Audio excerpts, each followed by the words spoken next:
In the silence of the morning, the sun awakens and opens the world in colors. Each ray is a hug, a promise, and life dances to the sound of the winds. Beautiful life, how beautiful you are. Woven into threads of hope and stars. Every day is a gift, every day is a gift, to paint with love and laughter.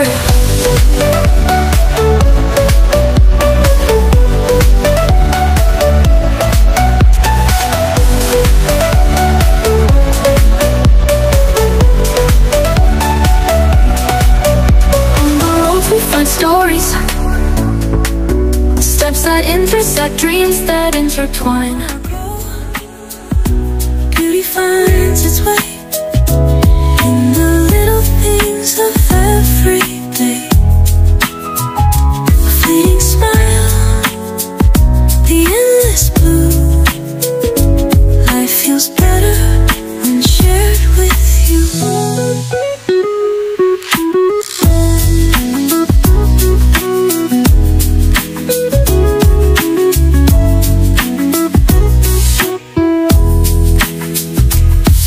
The laughter of friends, a familiar sound, the golden glow as the sun goes down. Steps that echo on the quiet street. Every heartbeat feels so sweet. Do you feel it now? This gentle.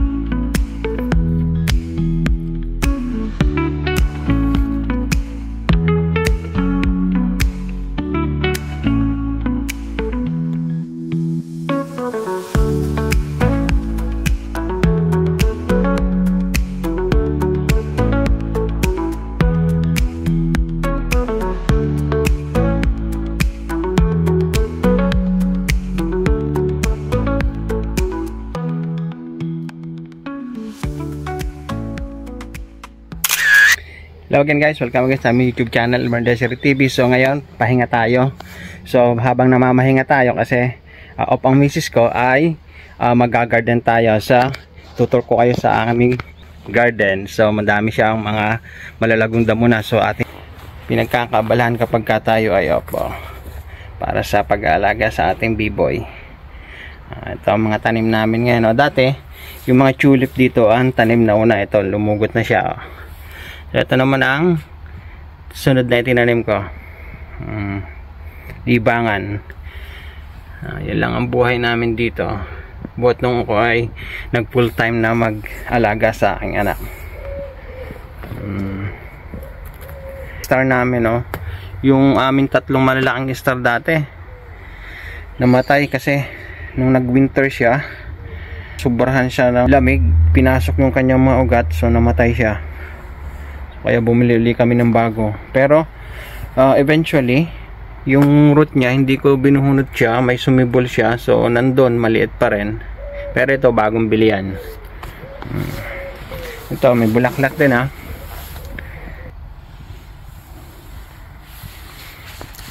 Ito, Vaylib, mga binuhay kong Vaylib. Yan, ito, Acer. Marami kaming binubuhay na Acer kasi yung Acer kong dalawang malaki namatay. So ipapalit ko yan. Hydrogea.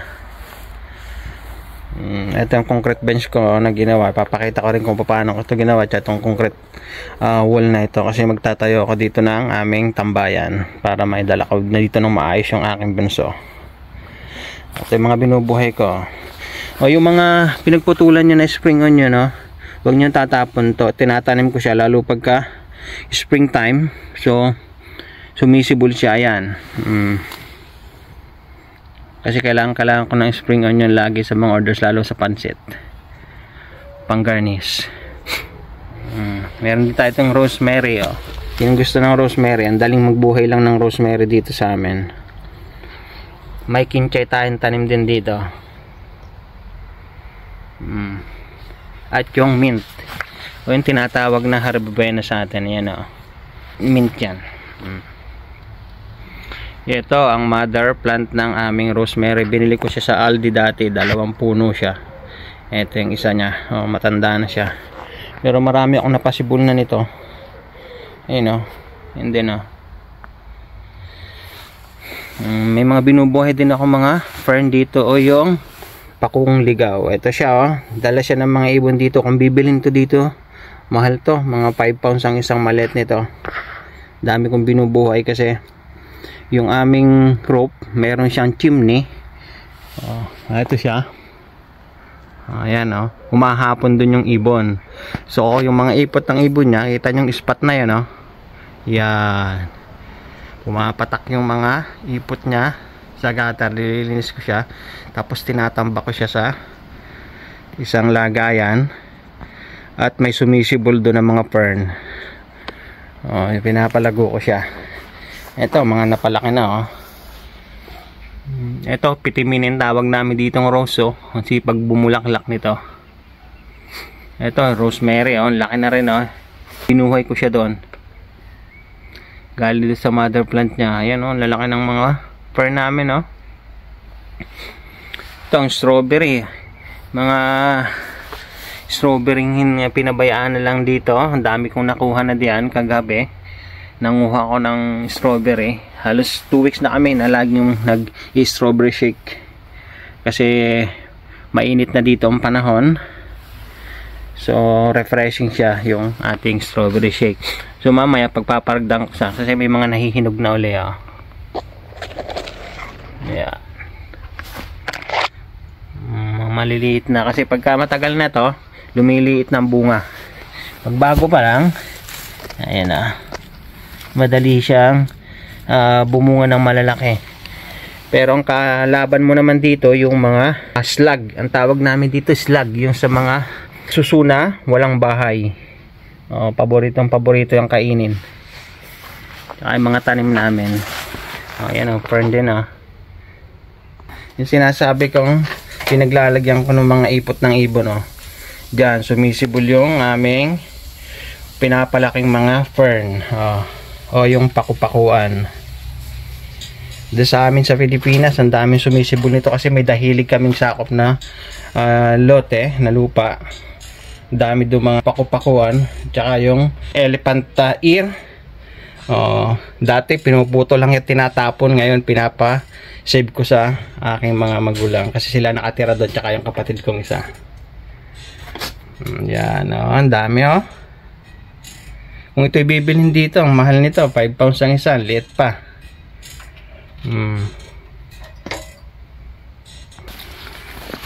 So, balik tayo dito sa taas.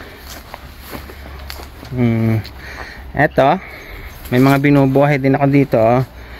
Makalat dito sa likod namin kasi dati malinis to. Kaya lang kada DIY ko, so natambak dito. Hindi ko naman tinatapon yung mga gamit kasi marirecycle ko pa siya. Ito siya, mga binubuhay ko din, oh, na mga fern. Ito strawberry din, oh. May bunga siya, oh. Ito mint, mint din yan. Strawberry, mamaya puputihin natin yan. Yan, dali lang buhayin ng strawberry dito. At idadagdag natin doon sa aking napanguha kagabi. Kasi dito 10 o'clock na, maliwanag pa kapag ka summertime. Kaya lang ngayon makulimlim ang panahon. So ito naman yung bay leaf. Ang dami kong binubuhay na bay leaf dito. Kapag ka nag-treat mo ka ng bay leaf, tinutusok lang namin ng wife ko, nabubuhay siya. Ayan, oh, pinamimigay naman namin yung nabubuhay. At ito ang aming mother plant na bay leaf siya, oh. Bagong trim ko siya kasi hindi ko siya kailangan palakin. Malit lang itong lote namin dito, pare-pares lang ang lote namin dito. Kaya hindi ka, kahit gusto magtanim dito at tulad sa Pilipinas, dito sa place namin, ang daming tataniman, ang magtatanim ang hindi magtanim. So ito, lalagyan ko siya ng upuan palibot kapag ka nag-pre na tayo, kasi marami pang gagawin dito. Yung mga diniaway ko nga palang bathroom renovation namin, tsaka yung mga rooms.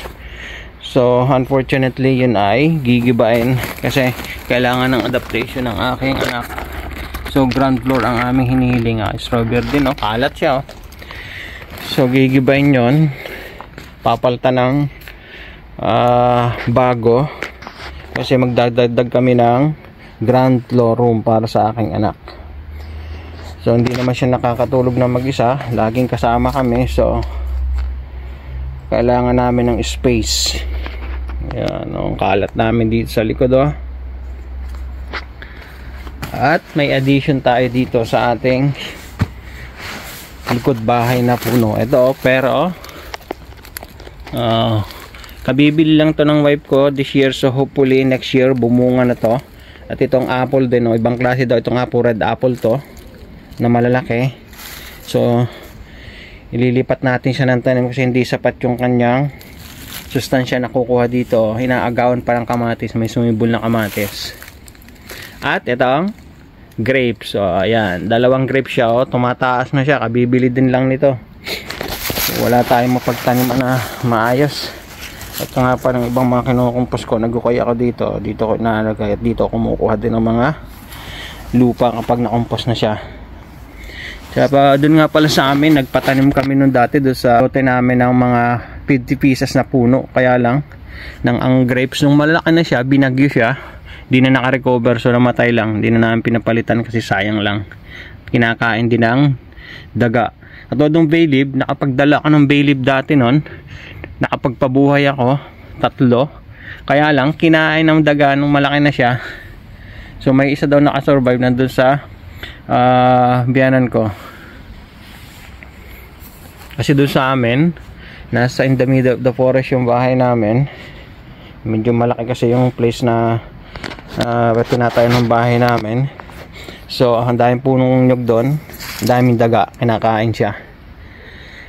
Eto, bagong addition din ito, cherry. So fortunately bumunga agad siya. May 4 na bunga dito. First time niya magbunga. So hopefully next year dumami-dami na ang bunga niya. At itong apple natin, itong unbeatable, ang daming bunga. Mas marami to dati nung una, kasi lang nung nag-ulan, so nagpatakan yung mga bunga niya. Ayan siya, pero ang dami pa rin. Paggawa na tayo dito ng video ng ating apple pie. Tinesting natin to, kasi hindi naman ito cooking apple, pero okay siya. Papanganabangan. So ayan, mga tinanggal kong gamit na nag-DIY ako. Hindi ko tinatapon, kasi dito pag nagtapon ka may bayad. Yung mga ganyan, kasi hindi hinahakot siya doon sa mga recycle bin, kaya ibabayad siya. So baka magamit ko pa siya, kaya hindi ko tinatapon siya. Itong upuan na ito, tatanggalin natin yan. Ginawa ko ito nung una pa. Ito yung mga pinagtabasang on tiles. Ito, lago na, kaya trim natin siya. So ilalim, yan, tinalo na. Dati dito marami na bulaklak sa bottom nito, kasi maliit lang ito dating dilaw ang bulaklak nito, tsaka puti at pink na ito. Ngayon lumaki na, so tinalo na.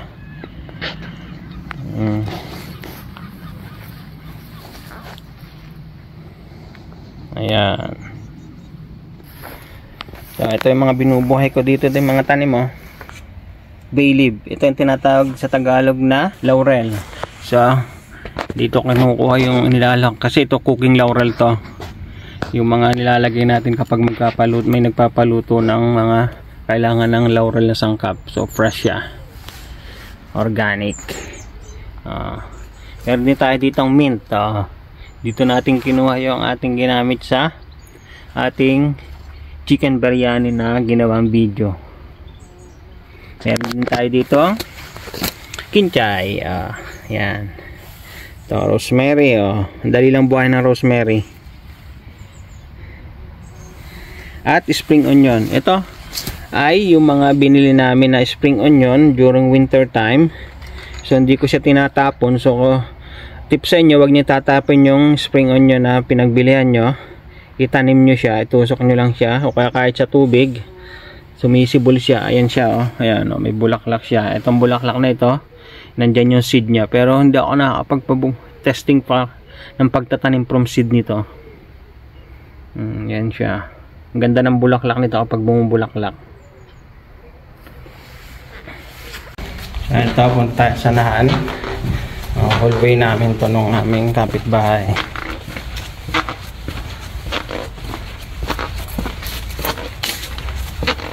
Ito, ang ginawa kong bakod o concrete wall siya. Kung napapansin nyo, amin lang dito ang naiibang bakod. May twist ng ating Filipino touch. Ito, pamparelax siya. Ito, lavender. May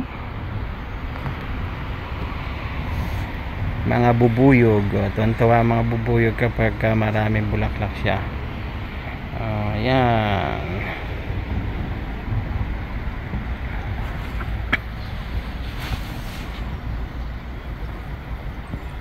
Dalawa ang bubuyog ngayon. Ito yun nga palang sumibol na star namin, ang mother plant nito ang laki na, mga 1.2 meters na, tatlo siya, kaya lang namatay. So nung namatay siya, sumibol. Ito yung puno nung namatay. Yan. Yan yung mga fern na yan. Napalaki ko rin yan.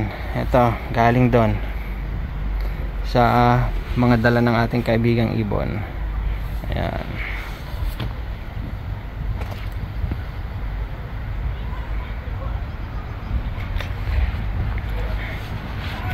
Ito, isar na ito, riripat natin siya kasi namatay din yung isang nasa paso. Kulang na ng sustansya. Ito din siguro, hindi siya gumaganda, kaya riripat natin siya. Ito, mga sunflower na binubuhay ng wife ko, kinakain ng islag. Yung islag nga pala, yun yung mga susuna walang balat dito. Islag ang tawag. Yan, rosemary din, dali lang buhay ng rosemary dito.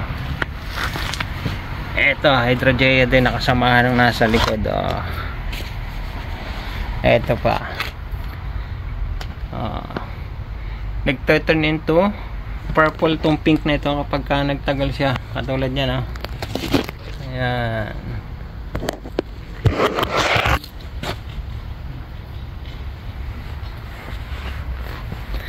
Yan mga binubuhay kong mga bay leaf.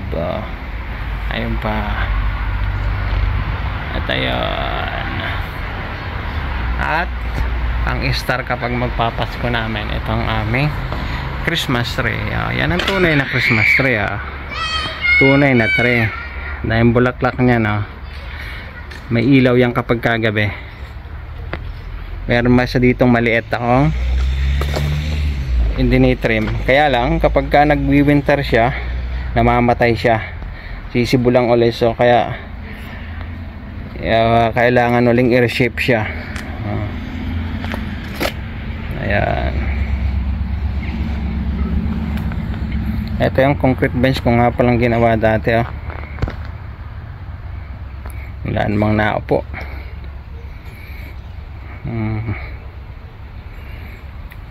Ito yung acer namin na isa, nakasurvive. Malaki na rin siya.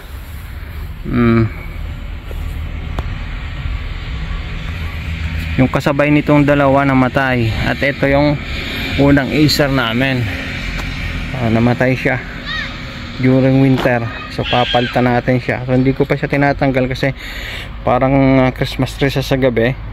May mga solar light dyan, so may ilaw yan. Yan pa, mga fern din yan. Mga possible ko lang yan, lumaki na.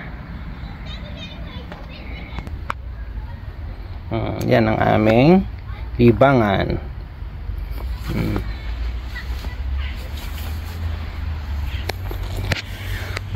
Eto, pang didesign ko to. Sinishape ko siya na bilog. Meron din doon sa likod na dalawa, hindi ko pala naipakita. Ito siya. Binibilog ko siya. At ating siyang panlalandscape. Ito. Ang tawag dito, fuchsia. Dami na nakahingi dyan. Yan, yung mga acer namin. At ito ang ating patatas, oh. Later, atin itong titingnan kung may bunga na. So, i-upload din natin to para ipakita sa inyo na sa small na sack na to, marami nakukuha ang patatas. So, hindi ko lang alam sa taong ito kung may makukuha tayo ditong patatas. Kasi, usually, taon-taon, for 3 consecutive years, I think, marami tayong nakukuha ang patatas na ina-upload natin sa ating channel. So ngayon tingnan natin. Ito siya. Ito ang front ng aming bahay. May subrod kami. Maganda. Kasi maluwang ang aming parking dito sa una ng bahay. Pero may bahay dyan kapag dyan na sa mismong subrod na yan. At ito yung main road nya. Yung mga nakapark na yan. Kasi malapit lang dun ay hospital. Mga 600 meters away from here. Sa aming location ay yung Royal Stoke Hospital kung saan nagwo-work yung maraming Pilipino dito, including my wife and my son, yung eldest ko. Ayan siya. Ayan. Kaya busy yan. Medyo hindi lang busy ngayon kasi Sunday. Gloomy din ang weather pero mainit. So tamang-tama tayo mag-garden ngayon. Okay, simulan natin. Mag-trim muna tayo ng damo. Ito, maglo-lawn mower tayo. Dako lang yung gamit.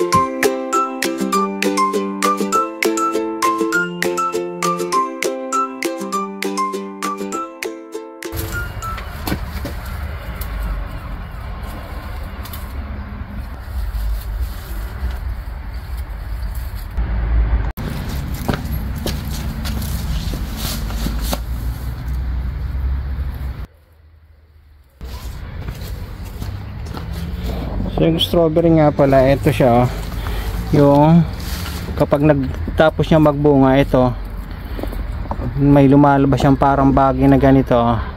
Yan ang magiging bagong tanim. Pwede nang putulin o kaya hayaan lang kumayap sa lupa. The following season magbubunga na siya. Ito siya. Yan yung mga bagong strawberry plants. Madali lang magbuhay ng strawberry dito, kaya lang sa Pilipinas mahirap kasi depende sa weather nya. So doon sa mga may medyo malamig na panahon na klima sa Pilipinas, sumisibol siya. Ayan na ating Christmas tree ginagawa. So doon naman tayo sa likod. Linis lang tayo dito. Punta na doon sa likod. Palang available nito, bawasan natin yung dahon. Laki na.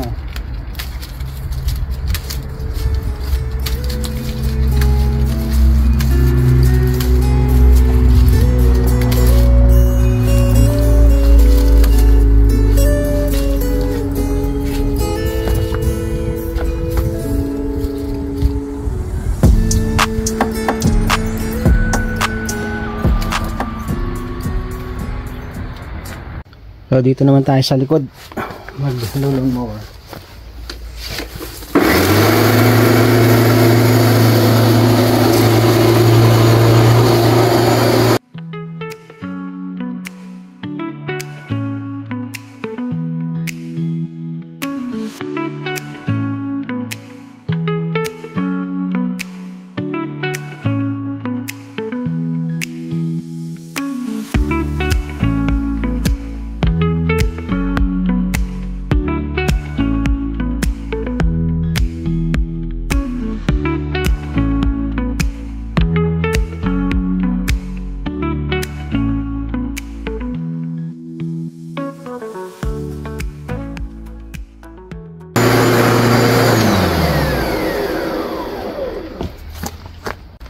So tapos na tayo mag lawn mower dito sa aming likod bahay. So ito, mag-repotting naman tayo ng mga tanim.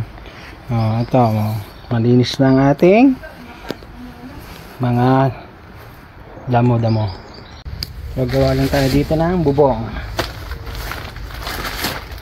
First time ngayong summer na ito na magbubong tayo. Nagagato na ito. Bagyo. Iniwan ko kasi dito sa labas eh.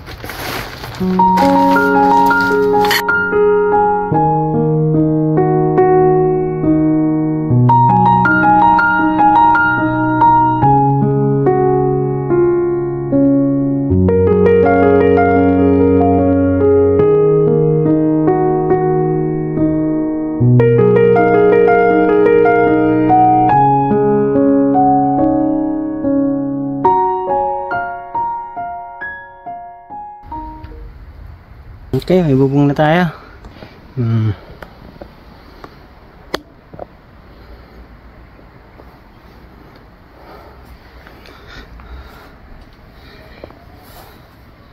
So ito, yung sinasabi kong islag na walang balat to. Yan. Ang takaw niya ng mga tanim namin. Kahit may pellets, wala lang. Yan o.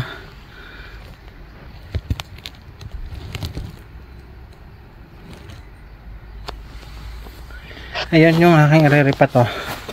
Ito, namatay yung aking isang acer na binubuhay oh, nitong winter. Ito re-repat natin to. Itong babalik natin doon kasi parang kulang ang sustansya dito. Ito, may mga kinuha na akong lupa.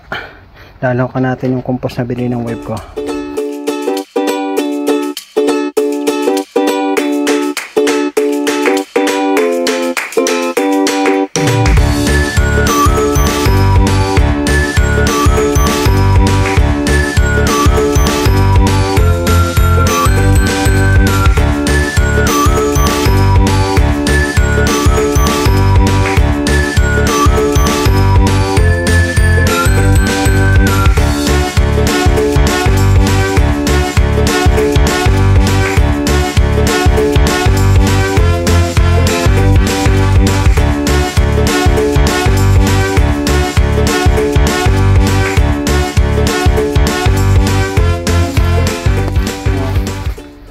So ito, styrofoam ito galing sa trabaho ng wife ko.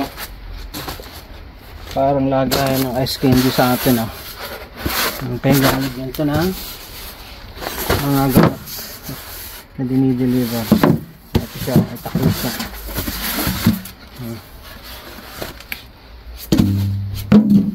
At try natin dito ng ripat to. Ito tayo.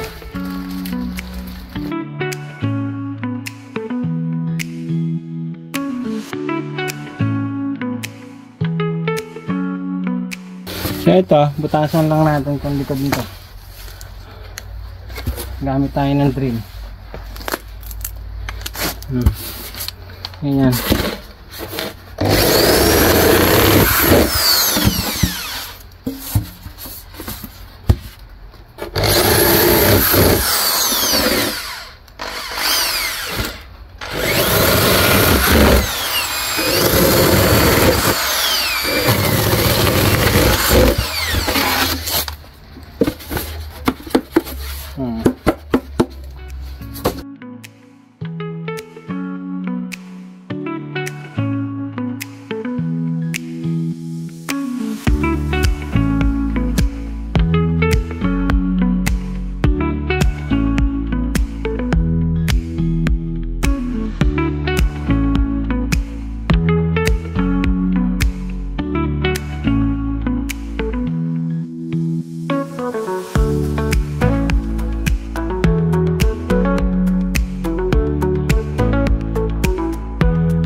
So far yun ang mga iripat natin, oh, yung apple. Naayos ko siya. Ayan. Yan, dalawang rows. Yan, bumulaklak na siya. Tumuloy na ang bulaklak kasi natutuyo siya, kaya pinagod ko siya din sa mga kasamaang namumulaklak din. Binukod siya, baka ayaw nang may kasama. Yung Acer, red Acer, yung dalawang green Acer. Yan. At yung grapes. Yan, oh. Tangkad na, oh. Ihilera ko siya doon. Gising ko lang yan. Daling ko naman dito sa unahan itong tatlong Acer, tsaka itong dalawang bulang rose. So, see you again. So guys, ayun na ang ating naripat na grapes. So, yun. At tari, medyo nalanta siya kasi yung ugat niya. Tinanggal ko yung iba, sobrang dami. Mga rubloy na mangunga naman tayo ngayon ng strawberry at ating shake. So, pagod po tayo. So, salamat po kung sinubaybayan yung aking araw sa pag-garden nito. Pagod po tayo. So, para sa mas marami pang video ng ating DIY cooking, patuloy nyo po kami subaybayan sa aming YouTube channel, Ermen Desiree TV. Thank you very much and God bless. Malapit na po tayo mag 5,000. Bye bye. Thank you very much. Shout out sa mga subscribers namin at mga viewers po. Thank you. Bye bye. God bless.